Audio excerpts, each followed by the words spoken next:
Halo semua, kembali lagi di channel Naik Level. Pada video kali ini saya akan membahas saham TPMA ya, atau Trans Power Marine. Tanggal 25 Maret harganya masih 720 ya. Nanti kita akan bahas seperti biasa, semuanya berdasarkan data ya, dari kinerja harga saham, fundamental, seasonality, bandarmologi, dan teknikalnya. Oke, untuk mempersingkat waktu, ini listing di bursa tahun 2013 ya. Jadi kalau teman-teman beli sejak IPO dan tidak diapa-apakan sampai sekarang, itu sudah multi bagger ya, 313% atau floating profit 213%, tidak termasuk dividen.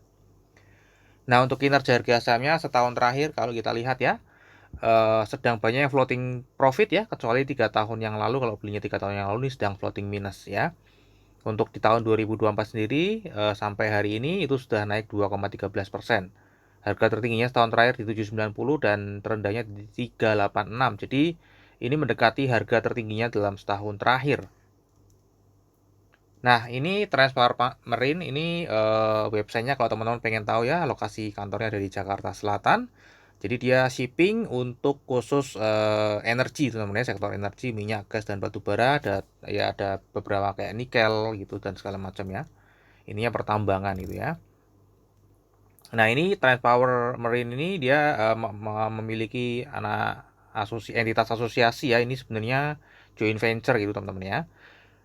PT Trans Logistik Perkasa, kemudian ini pemiliknya PT Dwi Tunggal Perkasa Mandiri, kemudian ada Standard Chartered, ada PT Patin Resources, dan pabriknya 34%.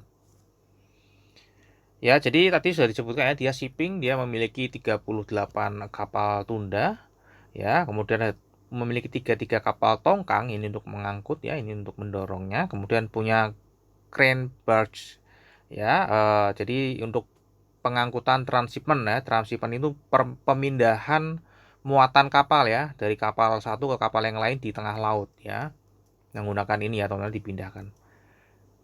Nah, ini memiliki beberapa kapal baru, jadi memang TPMA ini sedang ekspansi lumayan agresif teman-teman ya, penambahan kapalnya ya, kemudian tadi ada investasi juga ya, di mana ini juga ada membeli 30 unit kapal baru lagi ya teman-teman ya. Jadi estimasi sampainya itu tahun 2003 sampai 2024. Ya, jadi ini memang sedang ekspansi teman-teman ya. Nggak heran nanti kita lihat dari pendapatan dan profitnya itu naik terus ya. Kalau kita lihat di pendapatannya, paling banyak dari tunda dan tongkang, jadi pengiriman, kemudian yang pemindahan muatannya itu lebih kecil ya, namun prosentasenya sih tidak terlalu jomplang ya, jadi ini sedikit balance ya teman-teman ya. Dan ini ada yang melebihi 100% ya, ada beberapa ini teman-teman ya. Kemudian untuk kinerjanya kalau kita lihat ini sempat naik ya setelah pendapatan, namun kalau kita lihat profitabilitasnya ini semakin membaik ya.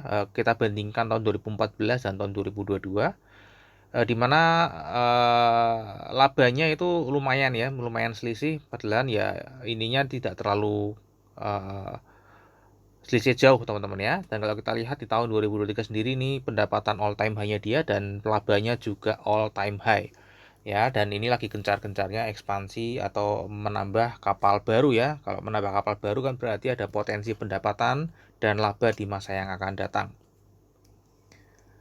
Nah, ini struktur pendapatnya juga membaik teman-teman ya. Jadi secara laba kotornya ini juga tadi secara nominal all time high. Secara struktur pendapatan ini juga yang tertinggi teman-teman ya, tertinggi all time high juga teman-teman, baik dari sisi laba kotor, kemudian laba usahanya juga sama, dan laba bersihnya terutama ini all time high teman-teman ya. Jadi ini TPMA ini sedang mencapai puncak performance-nya di tahun 2023 ya, dan ini belum tentu puncak teman-teman ya, karena tahun 2024 bisa jadi lebih tinggi lagi, karena tadi dialah sedang ekspansi atau sedang agresif melakukan ekspansi.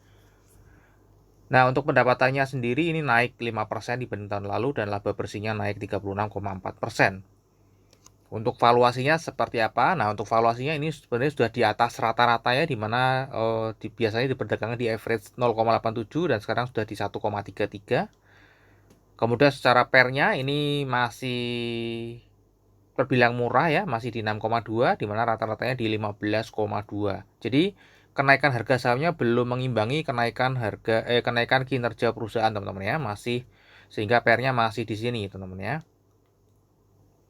Nah, untuk secara earning yield sendiri ini memang ya terbilang murah ya, karena memberikan earning yield 16% setahun ya, dan earning yield rata-ratanya bisa di harga wajarnya di 11,2%. Nah, untuk harga wajarnya sendiri untuk versi earning yield itu ada di 769 sampai 1153 ya. Jadi harga saat ini itu ada lebih terdiskon lah 6 sampai 38% ya. Untuk analis ini tidak ada yang memberikan rating ya ke TPMA ini. Nah, untuk dividen sendiri sebenarnya tidak rutin, teman-teman ya, tidak rutin bagi dividen. Jadi sejak IPO ini satu kali, kemudian dia bolong. Kemudian sejak 2017 ini mulai rutin bagi dividen 17, 18, 19, 20, 21, 22, 23 ya, 23 bahkan ini 2 kali ya. Nah, kalau kita lihat ya, biasanya pembagian dividennya itu di bulan Juni dan Juli ya, antara Juni dan Juli ya. Untuk estimasinya pembagian dividennya di tahun 2024 ini nanti di bulan Juni dan Juli ya, kalau saya prediksikan itu akan membagikan tetap di 70% ya. Kenapa? Karena sebenarnya secara cashnya itu tersedia, teman-teman ya. Secara cashnya dia tersedia ada 89 per lembar saham cashnya, sehingga kalau misalnya dia membagikan 70%, artinya 80 per lembar saham, sudah dibagikan 30, jadi sisa 50 itu masih tercover ya, teman-teman ya, dari 89,63 rupiah ini ya per lembar saham. Jadi kemungkinan bisa 70% atau ya mungkin 50% ya, karena ini kan memang sedang ekspansi ya. Saya nggak ngerti apakah nanti labanya akan digunakan untuk ekspansi atau untuk dibagikan dividen. Nah, untuk kesehatan finansialnya sendiri ini masih tergolong bagus ya, makanya tadi kemungkinan sih akan membagikan dividen ya lagi. Karena ini tergolong masih bagus, debt to equity ratio-nya juga masih jauh ya, masih longgar sekali di 0,2. Kalau kita lihat dulu sempat di atas 1 ya, kemudian ini sudah mulai membaik ya. Untuk seasonality kalau kita lihat ya, mereka TPMA ini berpotensi naik di atas 60% itu ada di bulan Maret, dan ini sudah naik 10% ya. Kemudian nanti ada lagi di bulan November, teman-teman. Dan kalau kita lihat ada yang menarik bahwa sejak tahun 2018 saham ini itu tidak pernah turun setiap tahunnya, selalu naik, bahkan naiknya ini kebanyakan double digit ya, teman-teman ya. Hanya 2019 saja naik hanya 2,42%, ini naik double digit, naik double digit, naik double digit, ini double digit bahkan 50,64% ya. Dan tahun ini kemungkinan masih akan naik lagi, bisa ya, karena tadi ya, karena ini perusahaan akan membesar, karena dia ekspansi terus ya, secara pendapatannya akan naik, secara labanya mestinya juga akan naik. Oke, untuk terminologinya kita akan cek ya dari komposisi pemegang sahamnya. Ini tadi sudah disebutkan di awal juga ya, di Tunggal Perkasa Mandiri, PT Patin Resources, Standard Chartered ya, ada masyarakat ya. Total lembar sahamnya ada 2,6 miliar. Untuk peran investor asing di sini tidak terlalu besar ya. Kemudian kalau kita lihat memang investor asing ini sedang buang barang sejak 2022, 2023 dan 2024 lagi buang-buang barang, teman-teman ya. Namun memang partisipasinya tidak terlalu tinggi. Kita lihat ya, dia cukup aktif, teman-teman ya, cukup aktif ya, banyak yang 3 nih, teman-teman ya. Cukup aktif ya, distribusi aktif. Namun harga sahamnya malah naik, teman-teman ya. Apakah taking profit ya, kita nggak ngerti. Kita lihat ya, kepemilikan investor retail lokal di sini bertambah meskipun tidak terlalu besar ya. Ini bertambah dari 37 sampai 6.500, bertambah 2.000 orang, dan per orangnya itu masuk di 35 jutaan ya. Jadi jumlah lembar sahamnya bertambah, namun jumlah average-nya ini turun ya, karena yang masuk ini sudah lebih kecil daripada yang existing. Kalau Januari ke Februari ini malah turun. Nah, ketika turun justru malah jumlah lembar saham masih naik ya, berarti ada kemungkinannya ada dua. Yang pertama, yang di dalam yang sudah memiliki sahamnya averaging up atau averaging down, mestinya averaging up ya, karena ini sedang naik, semakin yakin dengan sahamnya. Kemudian atau ada pemain baru ya, jadi ada yang keluar, ada yang masuk, dan yang masuk itu membawa uang lebih besar jumlahnya daripada yang keluar ya. Jadi ada dua kemungkinan itu, teman-teman ya. Nah, kemudian kalau kita cek dari perpindahan struktur saham tahun terakhir, kalau di sini kelihatan garis bandarmologinya sedang buang barang ya, berlawanan ya. Di sini buang barang, harga naik, ini malah buang barang. Ini juga sedang buang barang, dan kalau kita lihat di broker summary ya sedang dominan yang jual, namun tidak terlalu jomplang ya. Dia sedikit berimbang, namun memang lebih dominan atau lebih banyak yang jual daripada yang beli. Nah, kalau kita lihat secara detail ya teman-teman ya, ternyata memang investor retail lokal ini setahun terakhir adalah pembeli paling banyak di saham TPMA ini. Ya, pembeli saham paling banyak yang jual siapa adalah lokal corporate teman-teman ya. Dan ini 100% ya sahamnya di KSE ya. Artinya bisa diperdagangkan di Bursa Efek Indonesia termasuk pengendali. Namun ini saya cek bukan pengendali ya. Jadi setahun terakhir ada pemilik barang terbanyak ya, lokal corporate yang membuang barang dan ditampung oleh investor retail hampir seluruhnya. Ya, hampir seluruhnya. Kalau kita lihat investor asing itu juga ini malah bertambah ya. Februari ke Februari bertambah ya. Tadi kok kayaknya turun ya investor asingnya. Februari ke Februari. Oh, kalau dari Februari ke Februari nampaknya nambah nih ya, karena di sini ada 24 dan 23 ya, besar-besar teman ya. Sampai 21 ya. Ya, oke lah. Investor asing di sini justru malah bertambah ya kepemilikannya ya. Bertambah hanya 0,62% ya. Meskipun ini sedang turun ya. Oh, dari awal ini memang lebih naik karena ini sedang distribusi, namun secara overall masih jumlahnya dari Februari ke Februari masih naik ya. Jadi ini nggak terlalu besar ya. Yang terbesar emang berpindah dari lokal corporate ke investor retail lokal. Jadi ini saham ini tuh memang benar-benar hanya ada dua ya, satu pengendali, satu investor retail lokal. Dan ini sedang dibuang barang ke investor retail lokal ya. Kemudian kalau kita cek di Januari ke Februari, kita lihat ya, nah ini investor asing masih jualan ya Januari ke Februari, dan yang nampung ya ini lokal corporate untungnya sudah ikut beli lagi. Lokal ID-nya masih yang terbanyak untuk membeli ya teman-teman ya. Ini dari reksadana lokal juga mulai masuk. Nah, untuk di bulan Maret ini cukup menarik ya. Di 3 hari terakhir ini ada akumulasi yang cukup besar ya di 3 hari terakhir ini teman-teman ya. Big accumulation, dan kalau kita lihat di sini broker PD ya sangat mendominasi ya sampai 12,8 miliar.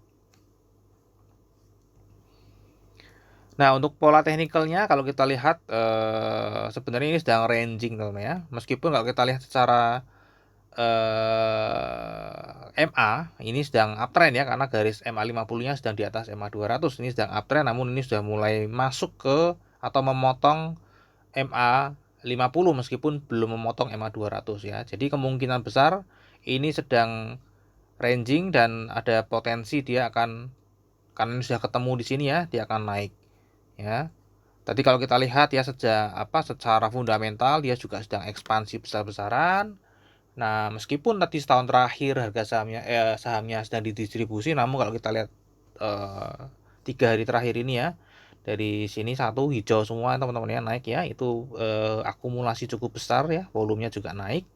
Jadi kemungkinan ini sedang ada yang mulai akumulasi, harganya masih akan tetap ranging aja di sini ya, sambil tunggu laporan keuangan. Tapi prediksi saya dia arahnya akan naik teman-teman ya. Biasanya perusahaan yang ekspansi ya seperti ini ya, arahannya akan naik, apalagi dia secara bisnis itu mengangkut batu bara gitu teman-teman ya, dan harga batu bara pun tidak impact terhadap pelayaran, karena semakin tinggi harga batu bara ya paling volumenya semakin naik ya, volumenya, karena pasti perusahaan kontraktor batu bara itu mengenjot produksi. Namun kalau harganya turun ya mungkin produksinya turun, berimbas ke sini ya. Nah, untuk sampai saat ini kan harga batu bara yang masih di situ-situ aja dan akan diprediksi stabil di angka 100-an teman-teman ya, minimal. Jadi ini kemungkinan akan naik teman-teman ya, kemungkinan besarnya. Oke, sekarang kita akan masuk ke sahamnya. Untuk kinerja jangka panjangnya naik, kinerja jangka pendeknya naik, valuasi murah, tidak rutin bagi dividen ya. Namun tadi hanya lompat satu kali, setelahnya itu dia rutin ya. Forecastnya ada 6,9%, berpotensi naik di atas 60% di bulan Maret dan November, dan Tadi secara bantermologi Februari ke Februari sedang distribusi dan 1 sampai 25 Maret sedang ada akumulasi. Teknikalnya sedang ranging 630 sampai 740, namun ini di bulan Maret sedang dalam posisi akumulasi ya teman-teman ya. Jadi ketika breakout kemungkinan besar dia harganya akan uptrend. Oke, terakhir disclaimer teman-teman ya. Jadi analisa yang saya bagikan di YouTube ini adalah analisa saya pribadi yang tentu saja juga bisa salah. Ini bukan ajakan jual atau beli saham TPMA. Silakan teman-teman tetap wajib melakukan analisa sendiri. Jadikan video saya ini hanya sebagai second opinion. Jika analisa saya mendukung analisanya teman-teman, silakan bisa ambil keputusan investasi. Namun jika analisa saya kontra dengan analisanya teman-teman, ya mungkin bisa dianalisa ulang atau mungkin bisa dipertimbangkan untuk memilih saham lain. Oke, sampai di situ aja analisa saham TPMA ya. Semoga bisa bermanfaat. Kita akan ketemu lagi di video yang berikutnya.